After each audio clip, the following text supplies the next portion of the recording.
Good afternoon, students. Today we will be entering into the second unit. Earlier we have completed first unit and third unit. Now we will be going through the second unit. And under that the first chapter is commercial banking. So commercial banking, in the introduction we can say that commercial banks it is the important segment of money market, and it plays a very important role in the economy as it collects the deposits from the various sectors and make the money available for the development and growth of the economy. When the economy grows, the banking sector also grows simultaneously. Since 1991, when the globalization and liberalization economic policy which has come up, due to which the major change has come in the commercial banking sector. Now, earlier there was an influence of socialism or socialization, due to which only public sector banks developed and the role played by private sector banks was very low, and after 1991 the private sectors also played a very important role. The most acceptable definition of banking, you can see that it is given by the Banking Regulation Act of India 1949. Here banking means accepting for the purpose of lending. Banks क्या करते हैं? Deposits accept करते हैं. Purpose क्या है? लोगों से पैसे लेते हैं जिनको ज़रूरत नहीं है और ज़रूरतमंद लोगों को पैसे लेंड करते हैं. और investment purpose, deposits of money of the public and repayable, कब देंगे ये पैसे वापस जो इन्होंने डिपॉजिट किया, ऑन डिमांड और अदरवाइज. डिमांड मतलब जब वो पैसे मांगेंगे या फिर जैसा भी उनका एग्रीमेंट है उस हिसाब से. कैसे विड्रॉ करेंगे ये लोग पैसे? चेक से, ड्राफ्ट से या कोई अदर मोड से. पहले तो banking word, the bank word was use only to denote commercial banks.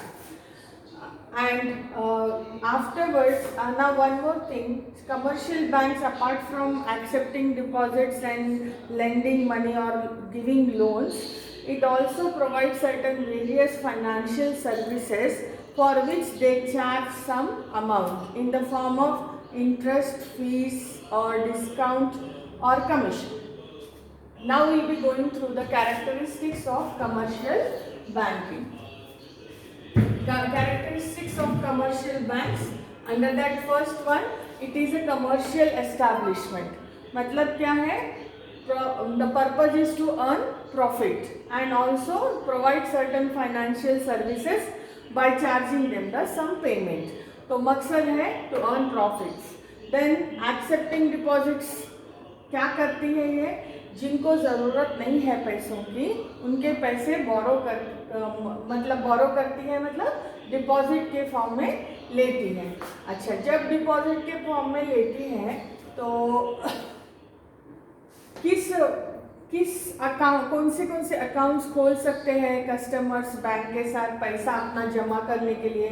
तो करंट अकाउंट खोल सकते हैं, जैसे बिजनेस वाले लोग हो, current deposit account, savings bank account, और रिकरिंग डिपॉजिट जो कि एक पीरियड तय करते हैं कि ये पीरियड में तक के लिए ये डिपॉजिट रहेगा और इसके बाद फिर रिन्यू होता जाएगा. Apart from that fix deposit, current deposit account, savings bank deposit account, recurring deposit account and fix deposit account. इस तरह के अकाउंट्स पब्लिक खोल सकती है विद द बैंक्स और अपना पैसा जमा कर सकती है.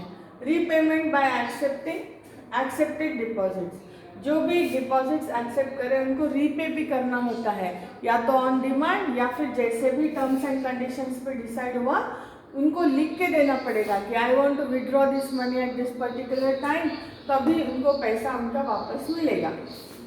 फाइनेंशियल इंटरमीडियरी, कमर्शियल बैंक क्या एक्ट करती है? फाइनेंशियली इंटरमीडियरी, क्योंकि उसका खुद का कुछ पैसा होता नहीं है, they deal in other peoples money. तो जो लोगों को ज़रूरत नहीं है उनके पास से पैसा लेना और ज़रूरतमंद लोगों को पैसा लोन के तौर पर देना, ये काम इसका है। तो इसलिए इसको क्या बोल सकते हैं, फाइनेंशियल इंटरमीडिएटरी, बिचौले के जैसा। विड्रॉएबल, कैसा विड्रॉ कर सकते हैं, बाय चेक, ड्राफ्ट और फिर any other way. Advancing loans to people, तो इनका काम ही क्या है, जिनको पैसे की ज़रूरत नहीं है उनसे लो और ज़रूरतमंद लोगों को लोन्स के तौर पर पैसे दो। अर्निंग प्रॉफिट, मेन मकसद क्या है, प्रॉफिट अर्न करना, क्योंकि ये कमर्शियल एस्टैब्लिशमेंट और कमर्शियल बैंक्स का प्रॉफिट क्या होता है, at what rate of interest the deposits are taken, difference between at the rate of which the deposits are taken, कौन सा इंटरेस्ट रेट देते हैं पब्लिक को। जैसे कि मान लो 6% इंटरेस्ट रेट पब्लिक को देते हैं और डिपॉजिट्स पे, और 8% लोन्स पे चार्ज करते हैं, तो 2% उनका क्या हो गया, प्रॉफिट हो गया। तो difference between the rate at which it accepts deposits and the rate at which it gives loans, इन दोनों का डिफरेंस ही कमर्शियल बैंक्स का प्रॉफिट होता है।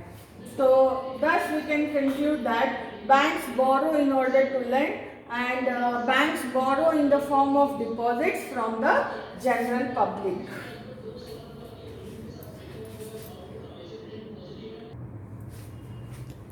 Now we will go through after the features, types of commercial banks or present structure of commercial banks.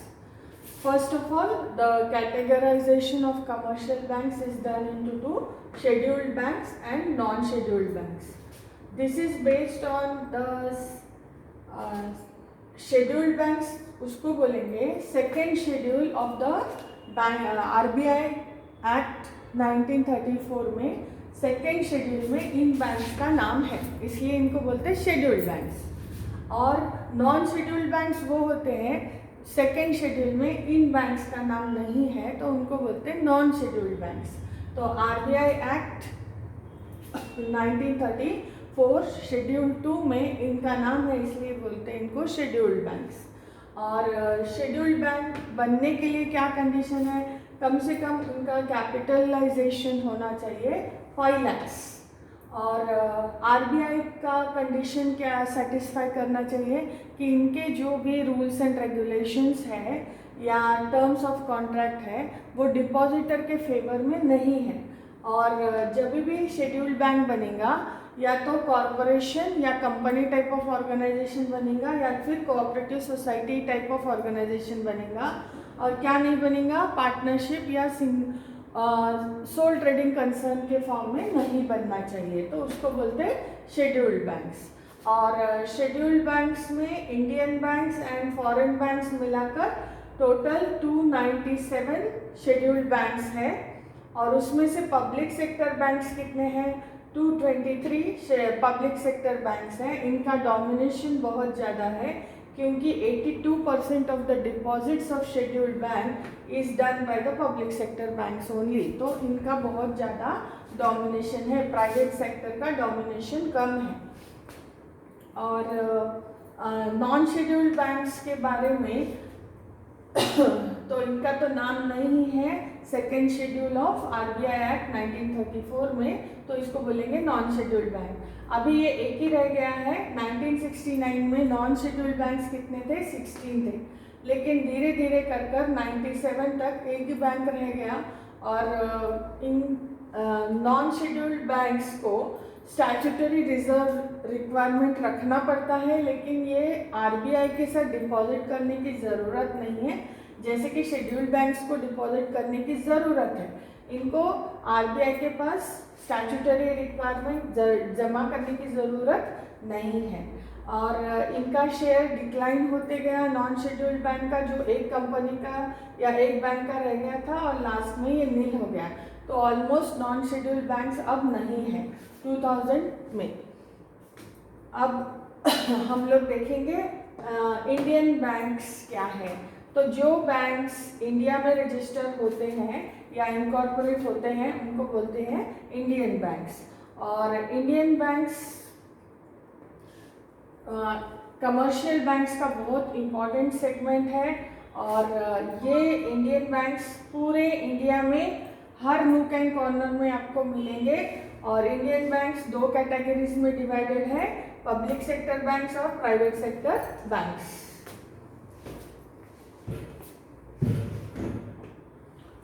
अभी हम देखेंगे public sector banks. Public sector banks commercial banking का बहुत डोमिनेट मतलब कमर्शियल बैंकिंग में पब्लिक सेक्टर बैंक बहुत ज़्यादा dominate करते हैं। इंडियन गवर्नमेंट कमर्शियल बैंकिंग में कब एंटर हुई? 1955 में इंपीरियल बैंक ऑफ इंडिया को स्टेट बैंक ऑफ इंडिया के तौर पर कन्वर्ट कर दिया गया और 1 जुलाई 1955 में इसको SBI state bank of India कहा गया। नाउ SBI के 7 सब्सिडरीज हैं और इनको कलेक्टिवली क्या बोल सकते हैं? SBI ग्रुप, ऐसा बोल सकते हैं। नोटेबल फीचर ऑफ SBI क्या है? It is never at any stage SBI was never completely owned by Government of India like RBI. 1969 में गवर्नमेंट ऑफ इंडिया ने एक और इम्पॉर्टेंट स्टेप लिया कि बड़े बैंक्स को 14 बड़े बैंक्स को नेशनलाइज कर दिया 1969 में। फिर अप्रैल 1980 में और 6 बैंक्स को भी नेशनलाइज कर दिया, तो टोटल नेशनलाइज्ड बैंक्स कितने हैं? 20। अब इन अक्टूबर 1975 एक और कैटेगरी ऐड करी पब्लिक सेक्टर बैंक्स में। पहले था SBI and it's subsidiaries, second था नेशनलाइजेशन ऑफ बैंक्स जो कि 20 है। अब रीजनल रूरल बैंक्स एस्टैब्लिश करना, एक और कैटेगरी ऐड कर दी गई। और इनका मेन मकसद क्या है, क्यों ऐड करा? क्योंकि इनका ऑब्जेक्टिव है to provide credit and other facilities to the farmers or for the agricultural purpose and other productive activities in the rural areas. That is the main purpose of RRBs, regional rural banks. And इनको public sector bank इसलिए कहा जाता है कि RRBs में जो investment और capital raise होता है 50% सेंट्रल गवर्नमेंट कंट्रीब्यूट करती, 15% स्टेट गवर्नमेंट कंट्रीब्यूट करती कैपिटल और 35% जो भी sponsoring public sector commercial bank है उनको देना पड़ता। इस तरह से ये पब्लिक सेक्टर बैंक बन जाता है।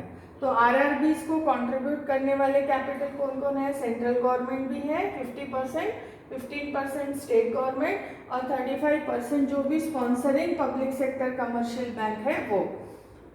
अब थोड़े चेंजेस पब्लिक सेक्टर बैंक्स में आए जो कि नोटेबल है, जैसे कि new bank of India merge with PNB, Punjab national bank के साथ मर्ज हो गया।